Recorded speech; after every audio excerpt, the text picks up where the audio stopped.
Press the button, my friend. The Out of Bounds Show is live from the Whiskey 61 Lounge in the Bank Plus studio. Check it out.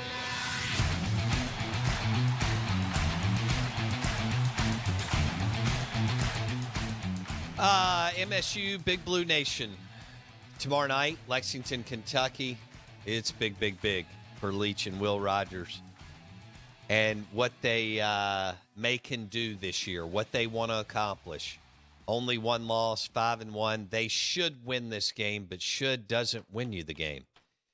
They are a favorite on the road, and they're playing really, really well, really good football. And so we'll see how that plays out. 6:30 our time, 7:30 their time. Does that have any impact on the game? Out of Bounds, ESPN 105.9 The Zone. We welcome in Steve Robertson, the Boneyard Podcast, 247 Sports Genes page. He joins us on the Yingling Lager guest line. Steve, tell me something that maybe our listeners don't know about the numbers as you have looked at this matchup between Hail State and Kentucky. Well, and I have looked at it rather extensively. It's a big ball game, Bo. I mean, it's like this is a difference between having a really good season or perhaps a great season. It's tough to win on the road in the SEC, and as Mississippi State can show, the last three trips out there, State's lost the ball game, and Kentucky is a pretty good team. But the reality of it is, like we always talk about defense, how do you defend the air raid? And Kentucky may have done the worst job of anybody last year. Mississippi State ran 37 first down plays on 32 of those 37. They gained positive yards. They were winning on first down. Will Rogers had an SEC single game completion percentage record in the ballgame. Mississippi State ran the football a season high 35 times in that game. State pretty much did what they wanted to, with the exception of those first two drives, when Kentucky was able to get home with some pressure on a couple of sacks, pretty well-timed blitzes on second down. And again, State won on first down. Kentucky tries to get them behind the chains, successful on a couple of those plays. But by and large, the Bulldog offensive line held up. One interesting note about that, too, Bo, is State's first scoring drive, Kentucky elected to drop 8 most of the drive. State goes right down the field and scores because they were able to protect Will Rogers. The next drive, they elect to go essentially with 4-man fronts and brought pressure just about every single play. Will recognizes that, has man coverage. They go right down the field and score. So it's kind of a pick-your-poison type deal. Do expect some new wrinkles, obviously, for Kentucky. And a lot of people say, well, what if they do what LSU and Alabama does? Well, I mean, that's proven to work when you have the athletes to execute it. And at this point, I don't think Kentucky does.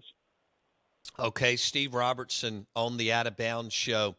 Who do you think's emerging at the wide receiver position for Leach and Will Rogers?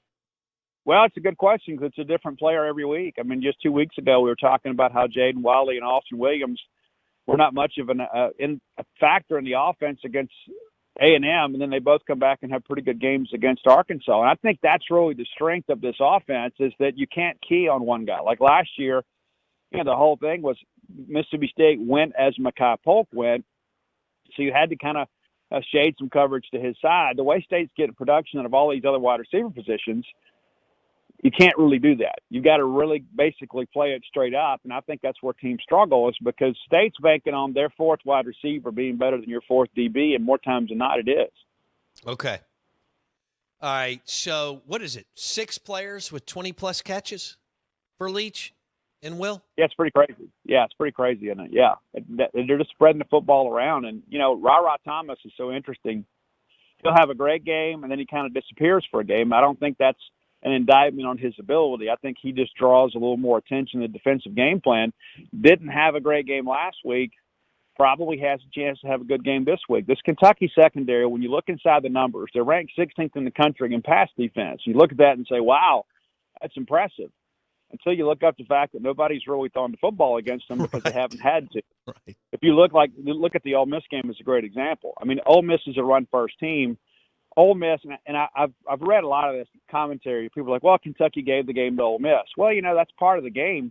But Ole Miss made the plays to win the game. Late down the stretch there, you had to get a defensive pressure to win the game. Ole Miss gave it to them. And so I think this is one of those games, too, where that Kentucky secondary is going to be tested.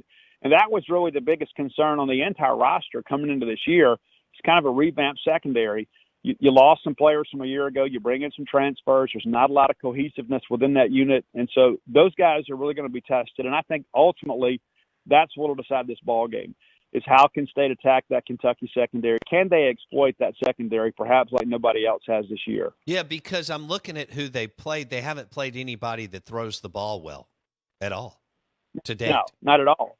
No. And you look, Ole Miss, again, a run-first team, the only team that surpassed 200 yards passing in the game. But I think that's because Lane and those guys were balanced early on, and they were able to kind of have some success and then get the ground game going. State has shown, too, the ability to run the football here as of late. They don't run it with the same, frequency that Ole Miss does. But if State gets 100-plus yards again out of the running game for the third consecutive week, I think people are going to be excited. Do you think they'll go run heavy early? I think they'll take whatever the defense gives them. And it's like last year when you look at this Kentucky tape, and Steve Spurrier Jr. told us on Wednesday he expects them to defend State in a similar manner than they did last year. There were times that Kentucky had two down linemen. They stood up the end to kind of get the three-man front, but they didn't have a lot up front. I think that's why Leach was so willing to run the football. People were surprised at how often State ran against Kentucky last year with some success. And I think that's what it'll boil down to this time. Based on the look of the defense, I think Will Rogers will recognize what he's seen and then get State into the right play. Steve Robertson, Boneyard Podcast, 247 Sports on the Yingling Lager guest line. Okay, let's flip it. Is Crumity out still? Yeah, he's starting to do some things in practice, but no, we don't expect him to play this week. I guess he could be back for Alabama, but we're not exactly certain on that. Nobody's going to tell you for sure, but he is beginning to practice a little bit. It may be J.P. Purvis. Who are you? Take out Forbes. You already knew he was good, and he's unbelievable. Don't get me wrong. Who is impressing you on the defensive side of the football for MSU? Well, there's a lot of people. I like Jackie Matthews an awful lot. He had a big pick last week, but he plays with some physicality, and that's one thing we talked about last year is that I didn't think State had that guy in the secondary that was really a dog that you had to kind of be fearful of crossing the face of a safety. And I think Matthews has kind of done that. And I think he's a guy that's very confident, very self-assured about his abilities, having a really good year for State. But I do like J.P. Purvis a lot. And that's a guy, too, that has been a bit of a surprise. I think depth at linebacker was probably the thing we were most concerned about on the defensive side of the football. And Deshaun Page is a guy that's missed a couple weeks. He's expected to be back.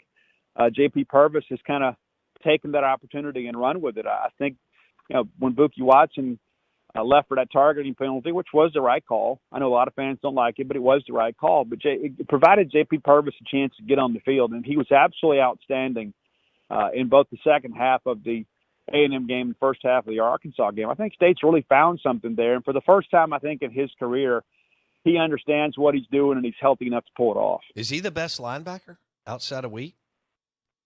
I don't know that I would go that far, but I do like the fact that he plays with such reckless abandon. There was a play against A&M, of course, where A-Chain tries to cut block him. He just dives over the block and gets up and sacks the quarterback. That's what it takes to win in this league is a relentless level of effort, and I think he brings that. Any news on field goal kicking?